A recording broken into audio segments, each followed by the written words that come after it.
The cold of the canyon floor bit into her broken limbs as rain poured over her lifeless body.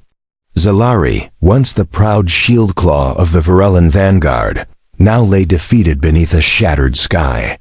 Her fur was soaked, her armor crushed, and her spirit gone. The war had taken everything from her. Her wings no longer moved. Her legs no longer answered her will. She had crawled to this isolated cliff edge, hoping the storm would finish what the enemy couldn't. She had fought for honor, for the clan, for the council. And in the end, they left her behind like scrap metal. Her last transmission had been silence, her last plea ignored. The great Zalari, hero of the Broken Fang campaign, was now nothing but a forgotten name under alien stars. But the galaxy is strange, and fate even stranger. Because the one who found her wasn't a medic, a soldier, or a bounty hunter. He was just a human passing through. A quiet man with no armor, no weapons, and no reason to help a dying alien. His name was Cole. He was tall, bearded, and looked like he hadn't spoken to anyone in weeks. But when he saw her broken body, he ran, not away, toward her. His boots splashed through the muddy ground as if she was someone worth saving. Zalari hissed when he reached out. Her claws twitched weakly. She expected him to scream or run. But he didn't. He wrapped his coat around her shoulders. His hand was shaking. Not from fear, but from the cold. "You're not dying here," he said simply. His voice wasn't loud. It wasn't heroic. But it reached deeper into her heart than any Varellan battle cry ever had. She tried to snarl, but all that came out was a faint whimper. Her pride was too wounded to speak. Her soul was too tired to fight. Cole gently lifted her, one arm under her shoulders, the other beneath her legs. Her muscles screamed, but she couldn't stop him. Not because she was too weak, but because, for the first time in weeks, someone looked at her like she was alive. The shelter he brought her to was no hospital. Just a wrecked human pod surrounded by vines and cracked walls. But it was warm, dry, and filled with a strange scent, earth and oil and wood. He laid her down carefully, as if she were precious. For hours she drifted in and out. Fever dreams clawed at her mind. She remembered the battle, the explosion, the pain, her legs, her wings, her screams. But each time she opened her eyes, he was there, quiet, watching, waiting, not asking questions. She didn't understand him. Why would a human help an alien like her? The Varellans had fought humans during the Silver Rift conflict. Her own claws had pierced their armor. She had crushed their skulls. She had earned medals for killing them. But now, this human was cleaning her wounds, heating food, sitting by her side, not asking for payment, not touching her weapons, just being there. "Name?" he asked softly after 3 days. "Zalari," she whispered. "Beautiful," he said. Without smiling, she turned her head away. Unsure how to reply. No one had called her beautiful. Not after the scarring, not after the war. Not now, crippled and helpless. The silence between them wasn't empty. It was thick, heavy, like the stillness before a storm. Cole didn't treat her like a burden. He spoke to her like an equal. Fed her like she wasn't broken. Looked at her like she wasn't less. She wanted to hate him. Wanted to bark and claw and spit like the warrior she used to be. But her body betrayed her. And her heart had listened. And then one night, when the wind screamed outside and the lights flickered, she whispered something she hadn't said since before the war. "Thank you." Cole looked at her, eyes soft. Then nodded once, as if he had been waiting to hear those words since the moment he found her. Zalari woke to the sound of metal creaking. The storm had passed, but the cold lingered inside the shelter. Her eyes opened slowly. Her body still ached, but the pain had changed. It was dull now. Familiar, no longer the enemy, but part of her. The human was sitting near the heat coil, adjusting something on a small panel. Sparks flew and vanished as he muttered under his breath. He had removed his jacket, revealing bruises and scratches on his own arms. She had never noticed before. He had been hurting too. "You should rest," she said suddenly, surprising herself. Cole looked up. His face lit up just slightly, not with a smile, but with relief. She had spoken without being forced, without needing help, without growling, "I will. Just making sure this thing doesn't shut off again," he replied. She shifted her arms slightly. The wounds were healing faster than expected. Her species had strong regeneration, but it was helped by the salve he used. He wasn't a doctor, but he was gentle, careful, intentional, like he had learned by trial and error. "Why are you helping me?" she asked. Cole didn't answer right away. He tightened the last bolt, wiped his hands on his pants, and walked over. He knelt beside her bed, looked her directly in the eyes. "No fear, no shame, no pity, because I know what it feels like to be left behind," he said. Solari stared at him. Her claws twitched slightly under the blanket. She didn't know what to say. No one ever said things like that in her world. Warriors didn't speak of being broken, of being lost, of being discarded. He sat beside her, letting the silence stretch between them. The rain outside had stopped, but it still dripped from the shelter's edge. A slow, steady rhythm. Like a heartbeat. "I was a technician, Earth military. Maintenance crew," he began. Solari blinked. She hadn't expected a story. She hadn't expected him to open up. "Our ship was hit. We lost propulsion. Everyone evacuated except those stuck below deck. I stayed to help them get out. We managed to seal the last pod. I was supposed to follow. But by then, there was no way out. Fire spread.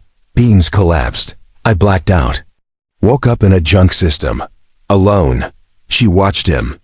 He didn't flinch. He wasn't telling it for sympathy. He was just stating it. As if it was fact. As if it was his reason for breathing. "I thought I'd die out there. But I didn't. And when I saw you crawling near that cliff, I knew. I wouldn't walk past someone else the way others walked past me." Solari's eyes burned. She blinked. Quickly, the old pride inside her screamed to push him away. But her heart, that half-shattered thing inside her chest, leaned closer. "You know I killed humans," she said quietly. He nodded. "I figured," he replied. "You're not afraid." "I'll kill you?" "If you wanted to, you would have already." That truth hung between them like a weapon dropped in the dirt. Solari looked down at her claws. Her strength was returning, but she didn't want to lift them. She didn't want to hurt this man. That terrified her more than any enemy. The next few days passed slowly. Cole scavenged supplies from nearby wrecks. He patched her suit. He found her translator core and rewired it. Each time he came back, she felt a part of herself soften. A piece of the hardened soldier faded. She told him about her past. The campaigns, the claw duels, the betrayals. The final mission. How her wings were burned in the blast. How her legs were crushed under a collapsed tunnel. How the command council marked her as dead without even checking. And he listened. Always listened. Sometimes he said nothing. Just sat there while she vented.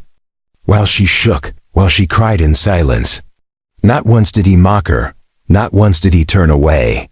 He treated her like she still mattered. Like she was still worth saving. One night, the power cells died. The room turned cold again. Cole wrapped her in extra blankets and huddled beside her. Not for himself. For her, their faces were inches apart. Her eyes met his. She didn't feel like a warrior anymore. She didn't feel like a weapon. She felt like someone who had been seen, touched, heard. Someone who hadn't been erased yet. "You should have left me," she whispered. "I couldn't," he replied. "Why?" "Because if someone like you gave up, what chance do the rest of us have?" The words struck something inside her. A hidden core she had buried beneath years of duty and death. It pulsed now, weakly, but it was alive, hope. The nights grew longer as the storm season dragged on. The small shelter groaned under wind pressure, but it held. Cole reinforced the outer braces with old hull plates. He didn't speak much during the work. His silence was focused, not distant. Zalari began sitting up on her own. Her arms regained strength first. The claws that once sliced through armor now trembled as they gripped a cup. But she was proud. Each small movement felt like defiance. Each breath was a victory. Cole treated every improvement like a sacred milestone.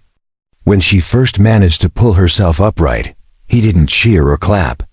He just looked at her and said, "You did it," like it was the most natural thing in the world. She wasn't used to that. Her people demanded perfection. You weren't praised for progress. Only results. Only dominance. But Cole never rushed her. He never compared her to who she was before. He just saw who she was now. One morning, Zalari managed to stand. Her legs buckled instantly, but Cole didn't catch her.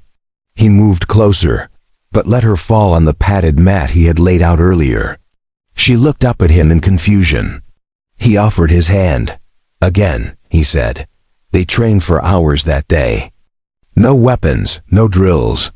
Just balance, breathing, standing, falling, getting up again. Each time she fell, she grunted, growled, even cursed in her native tongue. And each time he offered the same hand. By sunset, she had stood for 3 whole seconds. She collapsed into the chair, panting, her muscles shaking. Cole handed her water. Their fingers brushed, and something shifted in the space between them. Not romance. Not yet, but something older. Trust. "Do you miss your people?" he asked later as they shared dried rations. "I don't know anymore," she replied. She stared into the flames of their small generator lamp. Her voice was quiet, almost fragile. "They left me. Not just on the battlefield. Before that. I used to believe in them. In the cause, in the glory. But now I wonder if they ever believed in me." Cole didn't answer. He never tried to fix her thoughts. Just made room for them. Zalari turned her gaze toward him. His face was tired. The kind of tired that came from surviving too long alone. He wasn't just saving her. She was saving him too, slowly, piece by piece. The next day, Cole brought her a gift. It was crude but thoughtful. A small carved token made from the alloy of a broken drone. He had shaped it into the symbol of her warrior caste. She turned it over in her hands, stunned. "Where did you get this?" she asked. "Old wreckage. Figured you'd want to remember who you were. Or who you still are." She clutched the token tight. It didn't erase the scars or the betrayal, but it reminded her that she wasn't gone. Just changed. That afternoon, she stood longer. Walked 3 steps, fell, laughed, and got back up. Cole watched her, eyes calm, lips unreadable. But she could feel the pride radiating off him like heat. Later that night, a distress ping echoed across the valley. A coded Varellan signal, weak. Repeating. Someone was nearby. Maybe scouts. Maybe search parties. Maybe hunters. Cole found her staring at the monitor. Her claws hovered above the controls. She didn't move. "You don't have to answer it," he said. "But what if they need help? And what if they want to finish what the battlefield started?" She looked at him. He wasn't wrong. She was marked a deserter, a failure. If they found her alive, they might drag her back in chains. Or worse, erase her for what she now was, half broken, half human inside. "What would you do?" she asked. "I'd stay hidden. With you. Until you're strong enough to choose your own path." She sat in silence. Her chest rose and fell. Her hand hovered again. Then she lowered it. "No response," she whispered. Cole nodded once and shut. The thumbs down. That choice marked something important. Not fear, not cowardice, control. For the first time since the war, she had chosen her own future. Not the council, not the chain of command. In the days that followed, Zalari grew stronger. She walked without falling, lifted heavier gear, rebuilt her gauntlets using spare tech. Cole taught her human repair tricks. She taught him Varellan survival methods. They learned together, and through it all, neither asked the question that hung between them each time their eyes met. What happens when she's healed? But the question waited, quiet, like the sky before another storm. The morning air was colder than usual. Mist curled around the edge of the old shelter, coating the broken metal with frost. Cole was already outside, hammering a support beam into place. He worked with silent determination, breath-forming clouds as he moved. Zalari stepped out, her claws wrapped in a makeshift grip brace. Her gait was slow but steady. Her legs ached less each day. She no longer dragged herself. She walked imperfectly, but with purpose. Cole looked up when he heard her steps. His face showed no surprise. He simply moved aside, handing her a tool without a word. She took it. For the next hour, they worked side by side. Neither spoke. The sound of metal and wind was enough. When they finished, she sat on a rock and stretched her wings. They no longer responded fully, but she could feel small sparks in the nerves. Cole crouched beside her, watching. "Can you feel them again?" he asked. "A little. Like a dream half remembered." "That means they're healing," she nodded. Slowly, her wings had once carried her over mountain cities. Now they twitched like broken branches. But pain meant life. Tingling meant repair. And that meant hope. "I used to glide through orbital storms," she said after a while. Cole raised an eyebrow. "Sounds dangerous." "It was, but I loved it. I wasn't born with these wings. They were earned. Every scar on them tells a story." Cole leaned back, arms resting behind him. "You don't need to fly to be strong. I know. But I want to fly again, not for battle. Just for myself." That evening, they sat by the generator's low hum, sharing the last ration bar. It had taken them weeks to stretch supplies. Cole planned to scavenge again in the next few days. Zalari offered to join him. He hesitated. "You're still recovering." "I'm not fragile. I never said you were. But I'm not risking you getting hurt again out there."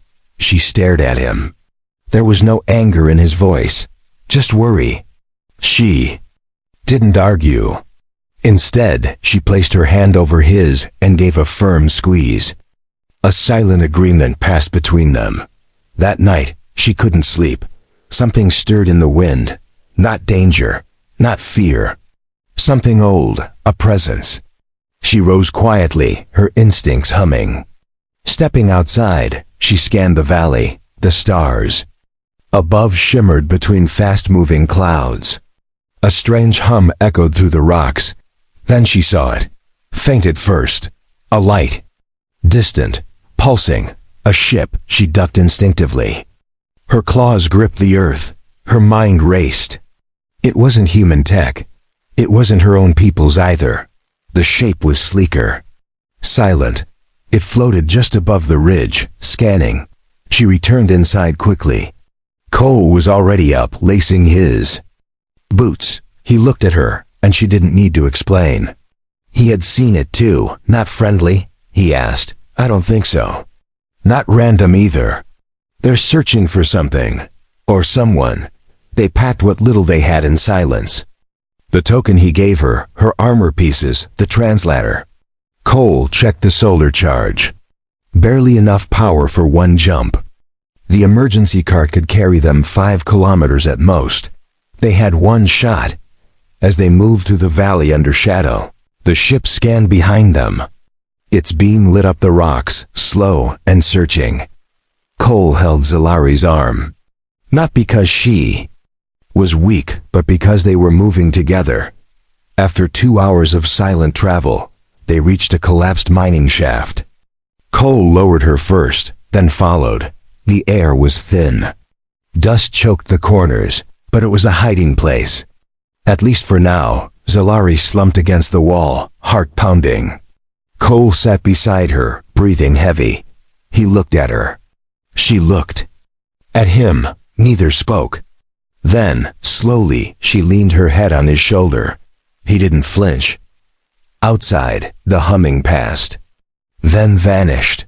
When the silence settled again, she whispered, "They weren't from my clan. They were from the Collector. Tribes, they take broken soldiers, use them for experiments. Sell them if they live. If they don't, their parts are used for tech." Cole's jaw tightened. "They won't get you. You say that with such certainty." "Because I mean it." She lifted her head and stared into his eyes. The human who had found her half dead was now her shield, not with weapons, not with ships, but with kindness, patience, and presence. He had chosen her, and now, for the first time, she was choosing him too.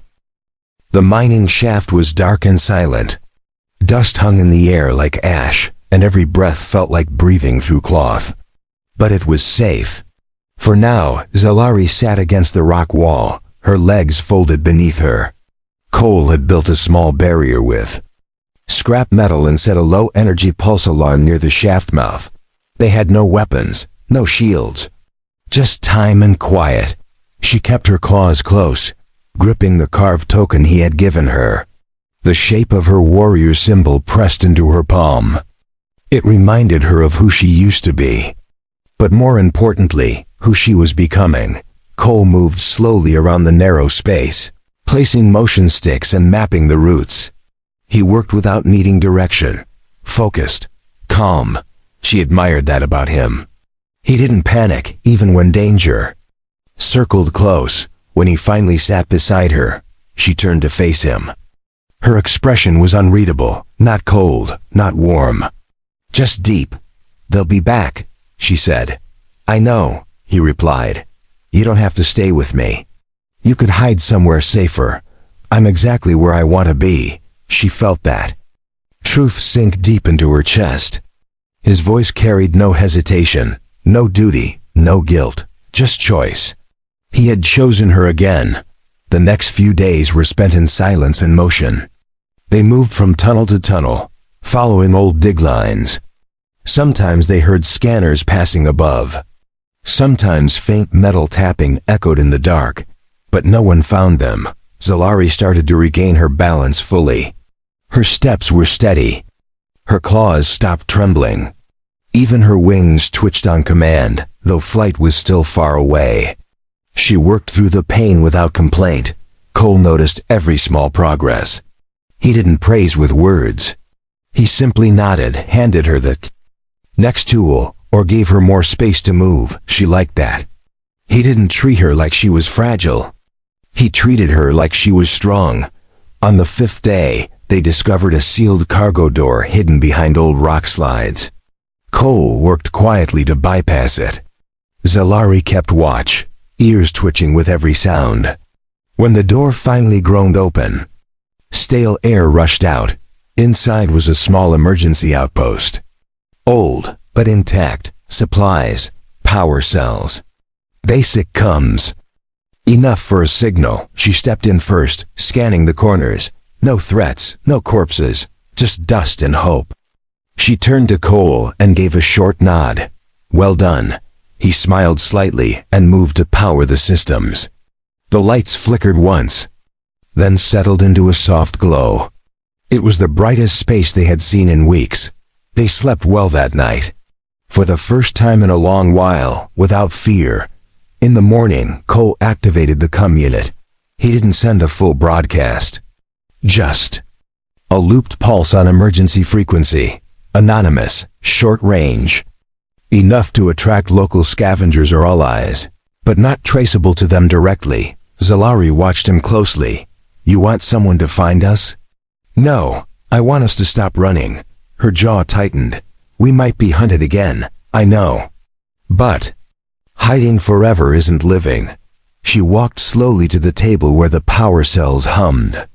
She placed her claw on the surface and tapped once, a gesture of agreement. Then she turned back to him. "I want to leave this planet. Not as a fugitive, not as a lost soldier, but as someone free." "Then we'll make that happen." That afternoon they suited up and left the shaft. The comm signal would continue for 3 days. If help arrived, they'd see it. If danger came first, they'd be ready to move. They had a plan, a purpose. Together, as they stood under the cracked sky, wind tugging at their worn clothes, Zalari glanced sideways. "Do you regret saving me?" Cole didn't answer right away. He looked at her long and slow. His eyes studied her scars, her stance, her pride returning inch by inch. "Saving you saved me." She looked away quickly, eyes wet, but her voice was steady. "I don't think I would have survived without you. You did survive. I just walked beside you." That night, under a metal roof and blinking lights, she sat beside him and unstrapped one of her arm braces. Her muscles were strong now. She moved without shaking. He reached out, gently adjusting the band. She didn't pull away, and when his hand lingered for a moment too long, she didn't break the contact. They said nothing more. But in the space between silence and breath, something changed. Not just survival, connection. The wind howled again across the broken hills. The days were colder now, but Zalari's bones no longer felt brittle. Her steps were steady. Her claws held their grip. She could feel strength returning where only pain once lived. She walked ahead of Cole now, scanning paths before he reached them. The human didn't argue. He let her lead. It was her choice, her pace, her time, the emergency.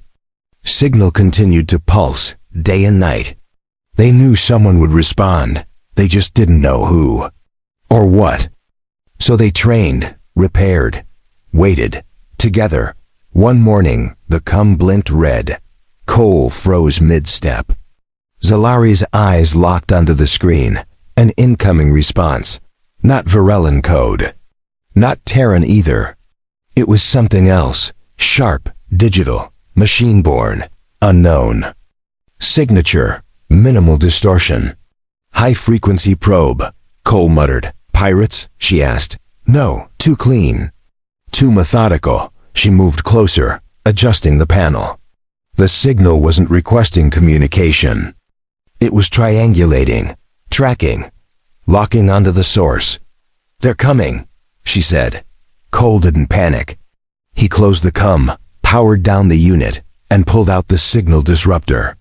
The machine hissed as it jammed the trace. But it had already sent enough. "We need to move," they packed quickly. Cole loaded the last energy cells while Zalari sealed their food rations. Her hands moved with the discipline of an old soldier. But this time, she wasn't moving for orders. She was moving to protect something precious. They climbed into the transport sled, a half-functioning hover cart powered by scrap fuel and patience. Cole took the controls. Zalari held the scanner tight, eyes sweeping for heat trails. The ground trembled as the sky cracked above them. A ship dropped from orbit, long and lean, silent like a predator. It made no sound. No warning. Only purpose. "They're not sending ground troops," Cole noted. "No, they're sending a collector." Zalari's voice was cold now. Her memories burned at the edges of her thoughts. She had seen collectors before. Machines built to retrieve, extract, dissect. Their masters never needed to leave the cockpit. Cole pushed the sled harder. It groaned beneath them. Metal squealed. The engine protested. But it moved. It carried them over the rocks, under bridges of stone, through dust clouds and narrow ravines. A beam flashed behind them. The collector had locked on. But the dust gave them cover. The rocks scattered its aim. Zalari turned and fired a flare, not to strike but to distract. It worked. The ship banked hard, scanning the sky for heat trails. Cole turned sharply left, sliding behind an old cargo hauler buried in sand. They cut the power, hid. Zalari's chest rose and fell in silence. Her claws rested near her blade. The same blade she once used in battle. She had sharpened it again, not for revenge, but for survival. The hum of the collector passed. Overhead, slow, searching, then fading, they stayed under cover for hours. No sound came again. Finally Cole spoke. You could have signaled them, bargained, offered them me in exchange. She looked at him sharply. I'd never do that. He nodded as if he had already known the answer. But hearing it mattered when the sun dipped low. Again, they climbed out and made camp near a canyon ridge. The stars were clearer here, the wind thinner. The danger passed for now. Zalari sat near the fire pit. Cole cooked silently. The heat warmed her aching legs. Her wings fluttered faintly. She hadn't tried to use them again yet. But she could feel them, alive, waiting. You asked me once if I missed my people, she said suddenly. He looked at her curious. I think I did. But not anymore. I don't belong to them now. I belong to myself. Cole placed a warm tin of stew beside her. He didn't say anything. But the way he sat closer told her everything. I've spent so long fighting. For orders. For honor. For people who never looked at me like a person. I look at you like one.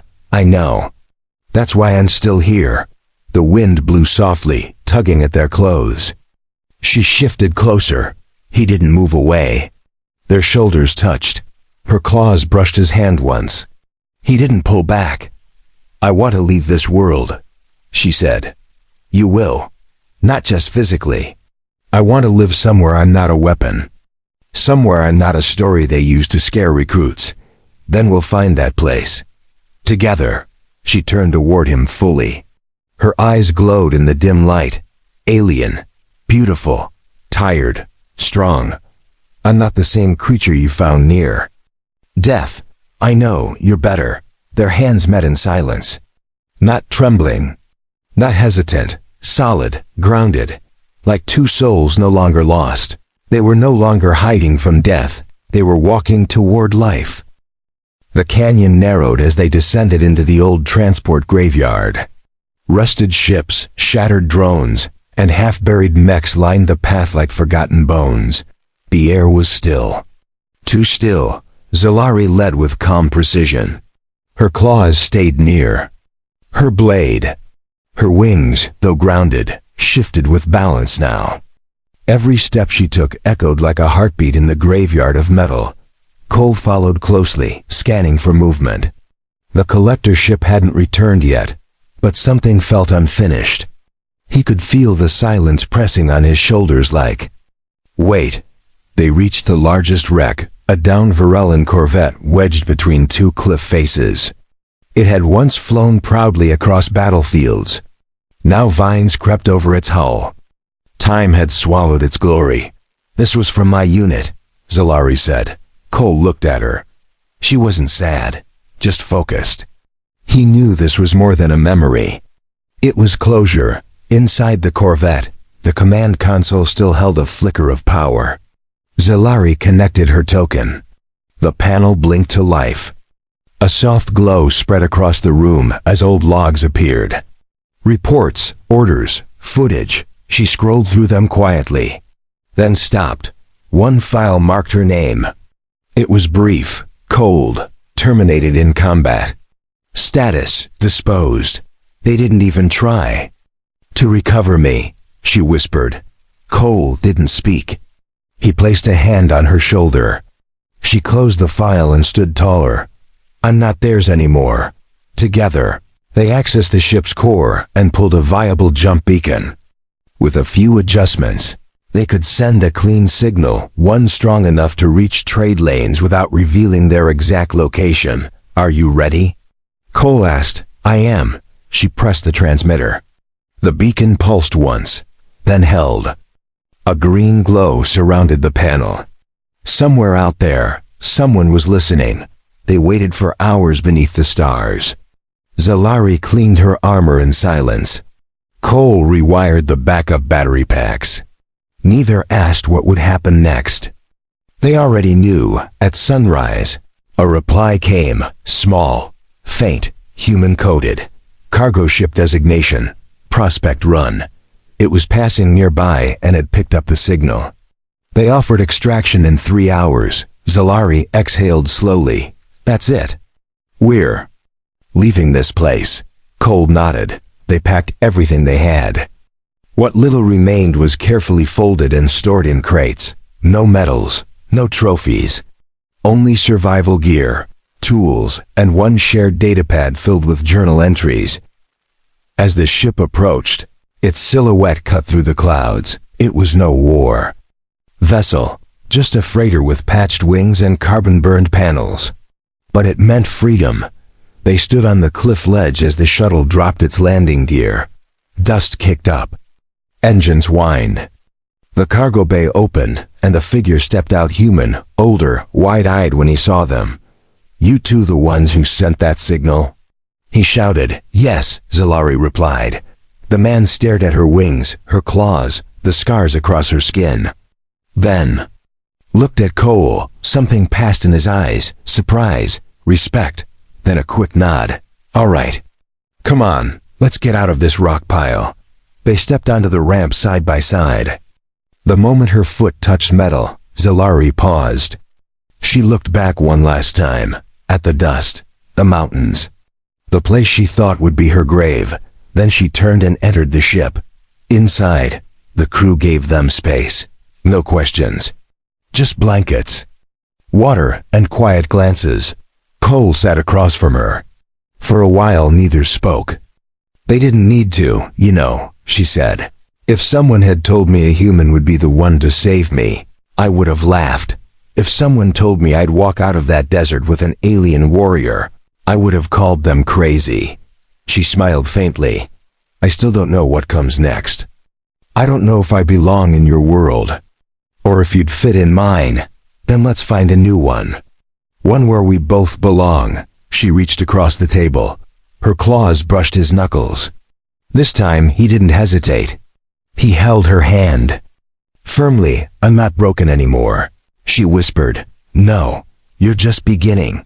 The stars outside grew brighter as the freighter lifted into the sky. Below them, the dead battlefield faded into distance. Above, a new world waited. No ranks, no titles, no chains, only choice. And they would face it together. Asterisk. The freighter coasted through low orbit, its engines humming like a quiet breath beneath the stars. Cole sat at the edge of the observation deck, watching Earth grow closer on the nav screen. Blue-green, alive. Zalari stood beside him, wrapped in a loose brown jacket one of the crew had offered. Her armor was packed away, her blade sealed. In storage, she was no longer a soldier, no longer running. She was someone new now. She stared out at the vast blackness, her wings folded close, eyes half closed as if listening to something only she could hear. A memory, a voice, a heartbeat. "You ever been to Earth before?" Cole asked. "No, we were kept away from it during the war. They said humans were dangerous on their own soil. Were they wrong?" "No, they were right. But not for the reason they feared." He looked at her, curious. "They thought your people were wild, unpredictable, but it's your kindness that's dangerous. Your willingness to protect what others throw away." Cole nodded slowly. He had never thought of it like that. But she was right. The ship slowed as it approached the orbital dock. Automated systems took over. Crew began preparing for landing. Zalari tensed slightly as the gravity shifted. Her legs held firm. No brace, no stumble. Just balance. "I made you a promise," Cole said quietly. "To help me walk again?" "No. To help you live." She turned to him and placed a hand over his. "You kept it." They stepped off the freighter onto the clean floors of a neutral Earth outpost. The air smelled different, lighter. The sky, seen through the wide glass walls, was gold with early sun. It was her first real sunrise. Doctors offered to examine her. She declined. Diplomats asked questions. She ignored them. Cole stayed at her side, never answering for her, never speaking over her. Just waiting until she was ready. They were given temporary housing. It wasn't much. 1 room, 2 cots, basic amenities, but it was quiet. Safe. Hers. She stared at the mirror the first night. Her reflection was strange, not monstrous, not weak. Just different. Scars lined her cheek. Her wings carried faded burns. But her eyes, they were bright. Awake, she reached up and touched her own face. I lived. Cole sat nearby, working on a small data board. He looked up at her. Saw her standing tall. No shadow on her back, no pain in her voice. Just truth. You're free now, he said. She walked over and sat beside him. Her claws brushed his wrist gently. I don't want to be free alone. You're not. In the weeks that followed, Earth learned about her survival. Some praised her strength. Others questioned her presence. But she never raised her voice, never tried to prove herself. She simply lived. She walked gardens without armor. She read human books slowly, learning language one page at a time. She laughed awkwardly at first, then deeply. Fully, she wasn't hiding anymore. One day, she took Cole's hand as they walked the edge of a lake. Birds scattered from the reeds. The wind ruffled her jacket. He looked at her, wondering what she was thinking. I want to fly again. Then let's make it happen. They started building not a weapon, not a ship, a set of wings. Cole designed the base. Zalari crafted the supports. They worked side by side, day after day. The project became more than flight. It became healing. On the day she strapped them on, the sky was wide and clear. A test field stretched beneath them. Engineers and civilians watched from afar. Cole stood closest, quiet but proud. Zalari spread the wings. Lightweight alloy. Foldable. Membranes, Varellan design, rebuilt with Terran touch. She ran, her feet pounded the dirt. Her heart roared. The wind rose beneath her. And then lift, she soared, not high, not long. But enough. When she landed, Cole ran to her. She didn't say a word. She just laughed, breathless, eyes wet. He caught her in his arms and held her like someone holding the sun. She was not broken anymore. She was whole. And she had chosen to live.